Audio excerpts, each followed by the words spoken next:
Hey there, Facebook friends. Today, we're diving into a topic that has sparked endless debates over the years: the right to bear arms. This complex issue is deeply rooted in the history, culture, and Constitution of the United States. It's a conversation that involves personal safety, constitutional rights, societal implications, and much more. As we navigate through this multifaceted topic, we'll be exploring both the advantages and disadvantages of legally owning guns and firearms in the United States. Advantage number 1, personal safety. One of the main arguments for the right to bear arms centers around the concept of personal safety. Proponents argue that firearms can serve as a vital tool for self-defense, providing individuals with the means to protect themselves and their families from potential threats. This sense of security can be particularly pronounced in remote areas where law enforcement may not be immediately available. Moving on to the second advantage, we have the cornerstone of this debate: the Second Amendment. This constitutional right enshrined in the Bill of Rights allows individuals to own and carry firearms. Supporters of this right argue that it is a crucial part of the American identity, a testament to the values of freedom and individual liberty that the country was founded upon. Next up is the third advantage: self-defense.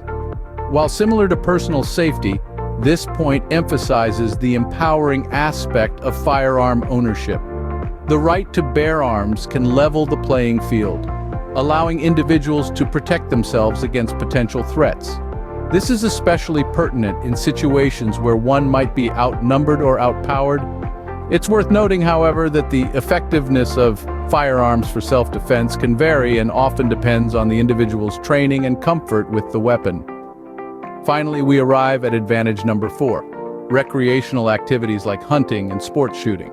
Firearms are not just about protection and defense. For many, they represent a hobby, a sport, and even a way of life. Hunting and sport shooting can provide a means to connect with nature, challenge oneself, and engage in friendly competition. These activities also contribute to local economies, with hunting seasons generating significant revenue in certain regions.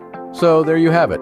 From personal safety to the enjoyment of recreational activities, these are some of the key advantages associated with the right to bear arms. As we delve into this complex issue, it's crucial to remember that these points represent one side of a multifaceted debate. The goal here is not to advocate for a particular stance, but to promote an understanding of the different perspectives involved. However, on the flip side, we can't ignore the unfortunate reality of gun violence. The accessibility and distribution of firearms in the United States is a significant concern. Despite the intent for self-defense and personal protection, guns can, and often do, fall into the wrong hands. This can lead to violent crimes, domestic disputes turning deadly, and even suicide. As grim as it sounds, the fact remains that the presence of a firearm increases the potential for harm, even if unintentional. Transitioning to the second disadvantage, we encounter the haunting specter of mass shootings. These tragic events have become all too common in recent years, causing widespread fear and raising serious questions about the need for stricter gun control. High-capacity weapons, designed for military use, have found their way into the hands of individuals intent on causing mass harm.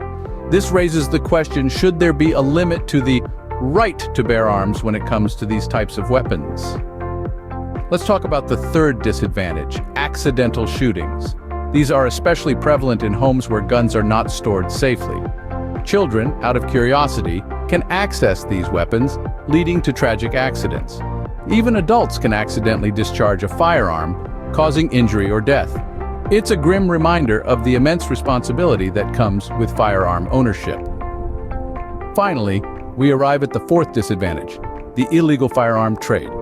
Legal gun ownership might seem like a completely separate issue from the illegal gun trade, but some argue there's a connection. The argument is that the more guns there are in circulation, the more likely some will end up on the black market. This illegal trade fuels crime, as firearms become accessible to those who should not have them. However, some argue that the legal ownership of firearms can indirectly fuel the illegal firearm trade, contributing to crime in certain areas. It's a complex issue with no easy solutions, but it's crucial to consider these downsides when discussing the right to bear arms.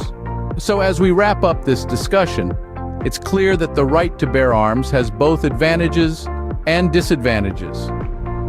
From personal safety to the Second Amendment, self-defense to recreational activities, the pros are significant. Yet we cannot overlook the cons. Gun violence, mass shootings, accidental shootings, and the illegal firearm trade. Striking a balance that promotes responsible gun ownership while addressing these concerns is critical. What are your thoughts on this topic? Remember, understanding different perspectives is crucial in finding common ground. Thanks for watching, and don't forget to like and share this video.